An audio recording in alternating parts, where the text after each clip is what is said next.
Hello, ഞാൻ Sona, ഹെയിലൻ ഹാപ്പിനെസ്സിലെ consultant psychologist ആണ്. ഇന്ന് ഞാൻ ഡിസ്കസ് ചെയ്യാൻ വേണ്ടി പോകുന്നത് സ്കിസോയിഡ് പേഴ്സണാലിറ്റി ഡിസോർഡറിനെ പറ്റിയിട്ടാണ്. സ്കിസോയിഡ് പേഴ്സണാലിറ്റി ഡിസോർഡർ എന്ന് പറയുന്നത് ക്ലസ്റ്റർ എയിൽ വരുന്നതാണ്. ക്ലസ്റ്റർ എയിൽ വരുന്ന മറ്റ് പേഴ്സണാലിറ്റി ഡിസോർഡേഴ്സ് ആണ് paranoid personality disorder, schizotypal personality disorder. ഈ സ്കിസോയിഡ് പേഴ്സണാലിറ്റി ഡിസോർഡറിൽ ഏറ്റവും മെയിനായിട്ട് നമുക്ക് കാണാൻ പറ്റുന്നതെന്ന് പറഞ്ഞാൽ അവർ സമൂഹത്തിൽ നിന്നൊക്കെ ഒരു ഉൾവലിഞ്ഞ് നിൽക്കുന്ന ക്യാരക്ടർ ആയിരിക്കും ഇത്തരം വ്യക്തികൾ ഉണ്ടാവുന്നത്. സമൂഹത്തിലായിക്കോട്ടെ അല്ലെങ്കിൽ വീട്ടിലായിക്കോട്ടെ അവർ എല്ലാ കാര്യങ്ങളിൽ നിന്നും ഒരു ഉൾവലിഞ്ഞ് നിൽക്കുന്ന, ഒരു വേർപെട്ട് നിൽക്കുന്ന ഒരു ബിഹേവിയർ ആയിരിക്കും ഇത്തരക്കാർ മെയിനായിട്ടും കാണിക്കുന്നുണ്ടാവുന്നത്. ഏകാന്തത ഏറ്റവും കൂടുതൽ ഇഷ്ടപ്പെടുന്ന ആളുകളും ഇത്തരത്തിലുള്ള ആളുകളാണ്. ഒരു ഒറ്റപ്പെട്ടിരിക്കുന്ന ക്യാരക്ടർ ആയിരിക്കും. എല്ലാ കാര്യങ്ങളോടും ഇവർക്കൊരു വിരക്തി ആയിരിക്കും, ഒരു താല്പര്യമില്ലായ്മ ആയിരിക്കും. അതിപ്പം ജോലിയിലായിക്കോട്ടെ അല്ലെങ്കിൽ മറ്റു കാര്യങ്ങളിലായിക്കോട്ടെ ഇവർക്കൊരു താല്പര്യമില്ലായ്മയായിരിക്കും മെയിനായിട്ട് ഇവർക്ക് ഉണ്ടാവുന്നത്. ഒരു അസാധാരണമായിട്ടുള്ള പെരുമാറ്റമായിരിക്കും ഇത്തരക്കാർ നമുക്ക് കാണാൻ പറ്റുന്നത്. മെയിനായിട്ടും സോഷ്യൽ ഇൻട്രാക്ഷൻ എന്ന് പറയുന്നത് വളരെ കുറവായിരിക്കും. ഒരാളുകളുടെ അടുത്ത് സംസാരിക്കാനോ അവരുടെ കൂടെ വർക്ക് ചെയ്യാനൊക്കെ ഇവർക്ക് വളരെ ബുദ്ധിമുട്ടായിരിക്കും. ഒരു സോഷ്യൽ ഇൻട്രാക്ഷൻ എന്ന് പറയുന്നത് തീരെ ഇവരിൽ ഉണ്ടാവത്തില്ല. അതുപോലെ തന്നെ സുഹൃത്ത് ബന്ധങ്ങൾ എന്ന് പറയുന്നതും ഇവർക്ക് വളരെ കുറവാണ്. അടുത്ത ബന്ധുക്കൾ അല്ലെങ്കിൽ അടുത്ത ആളുകളോടാണെങ്കിൽ പോലും ഇവർ അധികമൊന്നും അങ്ങനെ സംസാരിക്കാറില്ല. എപ്പോഴും ഒറ്റപ്പെട്ട് നിൽക്കുന്ന അല്ലെങ്കിൽ ഒതുങ്ങിക്കൂടുന്ന ഒരു ക്യാരക്ടർ ആയിരിക്കും. അങ്ങനെ ഒരു സംസാരിക്കാൻ ഒരു സിറ്റുവേഷൻ ഉണ്ടാവുകയാണെങ്കിൽ തന്നെ ഇവർ മനഃപൂർവ്വം അത് അവോയ്ഡ് ചെയ്യുകയാണ് ചെയ്യാറുള്ളത്. ഒരു വർക്ക് പ്ലേസിൽ ഇവരെന്തെങ്കിലും നല്ല കാര്യം ചെയ്തിട്ട് നന്നായിട്ട് ജോലി ചെയ്തിട്ട് മറ്റുള്ളവരെ അഭിനന്ദിക്കുകയാണെങ്കിൽ പോലും ഇവരതൊന്നും വലിയ കാര്യമാക്കി എടുക്കാറില്ല, അവരതൊന്നും മൈൻഡ് ചെയ്യാറില്ല. അങ്ങനെയുള്ള കാര്യങ്ങൾക്കൊന്നും ഇവർക്ക് തീരെ താല്പര്യം, ഒരു സന്തോഷമൊന്നും ഉണ്ടാകത്തില്ല. മറ്റുള്ളവർ ഇനി എന്തെങ്കിലും കാര്യത്തിന് ഇവർ വിമർശിക്കുകയാണെങ്കിൽ തന്നെ ഇവരതൊന്നും വലിയ മൈൻഡ് ചെയ്യാറില്ല. അതുപോലെ തന്നെ ഒരു വർക്ക് പ്ലേസിലാണെങ്കിൽ മറ്റുള്ളവരുമായിട്ട് ഒരുമിച്ചിരുന്ന് ജോലി ചെയ്യാൻ ഇവർക്ക് തീരെ താല്പര്യം ഉണ്ടാവില്ല. ഒരു ഗ്രൂപ്പ് ആയിട്ട് വർക്ക് ചെയ്യുന്നതാണെങ്കിൽ ഇവർ അതിൽ നിന്ന് മാക്സിമം ഒഴിഞ്ഞു മാറി നിൽക്കും. ഇവർക്ക് എപ്പോഴും ഒറ്റയ്ക്ക് വർക്ക് ചെയ്യുന്നതാണ് കൂടുതൽ ഇഷ്ടം.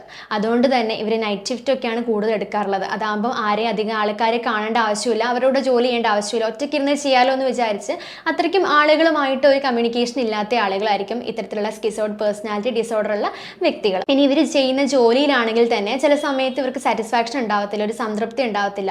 ആ ചെയ്യുന്ന ജോലിയിലൊന്നും ഒരു സന്തോഷം കണ്ടെത്താൻ പറ്റാത്ത ഒരു അവസ്ഥയും ഇവരിൽ കണ്ടുവരാറുണ്ട്. അതുപോലെ തന്നെയാണ് ഇത്തരത്തിലുള്ള വ്യക്തികൾ അവരുടേതായിട്ടുള്ള ഒരു സ്വപ്ന ലോകത്തിലായിരിക്കും ജീവിക്കുന്നുണ്ടാവുന്നത്. അവരുടേതായിട്ടുള്ള കാര്യങ്ങൾ മാത്രം നോക്കി, സ്വന്തം കാര്യങ്ങൾ മാത്രം നോക്കി ജീവിക്കുന്ന ആളുകളായിരിക്കും. അതുകൊണ്ട് തന്നെ മറ്റുള്ളവർ എന്ത് ചെയ്യുന്നു അവരുടെ കാര്യങ്ങൾ അന്വേഷിക്കാനോ അല്ലെങ്കിൽ അങ്ങനെയുള്ള കാര്യങ്ങളൊന്നും ഇവർക്ക് തീരെ താല്പര്യം ഉണ്ടാവത്തില്ല.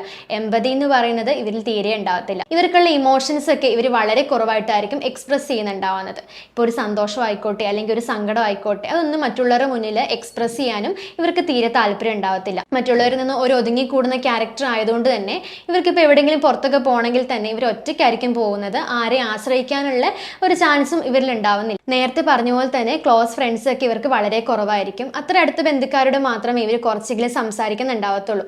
അതുപോലെ തന്നെയാണ് ഇത്തരത്തിലുള്ള വ്യക്തികൾക്ക് മറ്റുള്ളവരായിട്ട് ഒരു അറ്റാച്ച്മെന്റ് ഇല്ലാത്തത് കൊണ്ട് തന്നെ ഇവർക്ക് റിലേഷൻഷിപ്പിലോ കല്യാണത്തിലോ അങ്ങനെയുള്ള കാര്യങ്ങളിലൊന്നും തീരെ ഇൻട്രസ്റ്റ് ഉണ്ടാവത്തില്ല.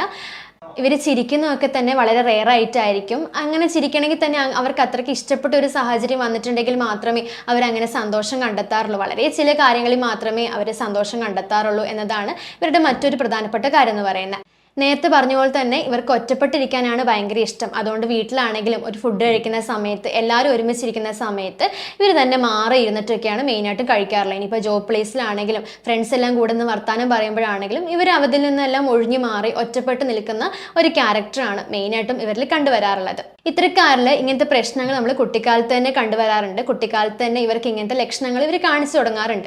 ആർക്കും ഒരു ശല്യമില്ലാതെ ഒതുങ്ങിക്കൂടുന്ന ക്യാരക്ടറാണ് ഈ ഒരു സ്കിസോയിഡ് പേഴ്സണാലിറ്റി ഡിസോർഡർ ഉള്ള വ്യക്തികൾ. മെയിനായിട്ടും ഈ ഒരു സ്കിസോയിഡ് പേഴ്സണാലിറ്റി ഡിസോർഡർ ഉണ്ടാവാനായിട്ടുള്ള കാരണങ്ങൾ എന്ന് പറയുന്നത് ഒന്നാമതായിട്ട് ജനറ്റിക് ഫാക്ടേഴ്സ് തന്നെയാണ്. ജനിതകപരമായിട്ടുള്ള കാര്യങ്ങൾ നമ്മുടെ പേരൻസിനോ ഗ്രാൻഡ് പേരൻസിനോ ഇതുണ്ടെന്നുണ്ടെങ്കിൽ തീർച്ചയായിട്ടും അത് കുട്ടികളിലേക്കൊക്കെ കൈമാറ്റം ചെയ്ത് വരാറുണ്ട്. അതുകൊണ്ട് തന്നെ ഇത് മാറാനായിട്ടും ഒരുപാട് സമയം എടുക്കുന്നു. രണ്ടാമതായിട്ട് എൻവിറോൺമെന്റൽ ഫാക്ടേഴ്സ് ആണ്. നമ്മുടെ ജീവിത സാഹചര്യങ്ങൾ, നമ്മൾ ജീവിക്കുന്ന ചുറ്റുപാടും ഇതിലൊരു കാരണം തന്നെയാണ്. നമുക്കിനി എങ്ങനെയൊക്കെ ഇതിനെ മാനേജ് ചെയ്യാൻ വേണ്ടി പറ്റും?